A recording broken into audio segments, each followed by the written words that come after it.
अंत्यसंस्कारानंतरची सत्य परिस्थिती. थोडं वाईट वाटेल, पण हेच सत्य आहे आणि हेच सत्य राहील. काही तासात रडण्याचा आवाज पूर्णपणे बंद होईल. तुमचे घरचे माणसं पहिले काही दिवस नातेवाईकांनी आणून दिलेले जेवण जेवतील व नंतर हळूहळू पूर्वस्थितीत येतील.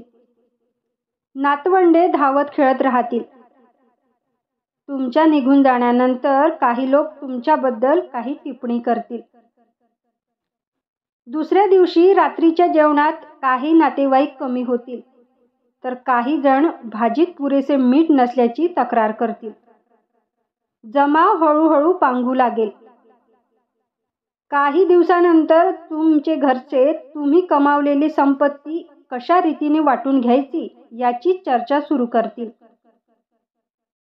येत्या काही दिवसात तुम्ही मेला आहात हे माहीत नसताना काही कॉल तुमच्या फोनवर येऊ शकतात. 2 आठवड्यात तुमचा मुलगा आणि मुलगी त्यांची आणीबाणीची रजा संपल्यानंतर कामावर परत जातील.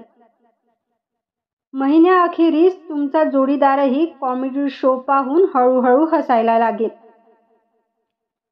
तुम्ही ज्या पदावर होता त्या पदावर आता दुसरा कोणीतरी व्यक्ती असेल. प्रत्येकाचे जीवन सामान्य होईल. आपण कशासाठी जगतो आणि मरतो यात काही फरक नसतो. हे सर्व इतक्या सहजतेने, इतक्या सहजपणे कोणतीही हालचाल न करता घडते.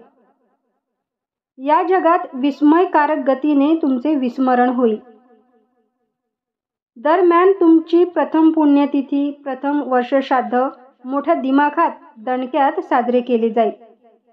तुम्हाला न मिळालेले खाद्यपदार्थ लोकांना खायला मिळतील.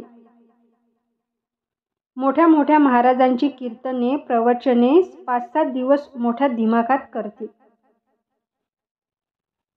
अतिवेगाने वर्षे उलटून जातील आणि आता तुमची कोणालाही आठवण येणार नाही.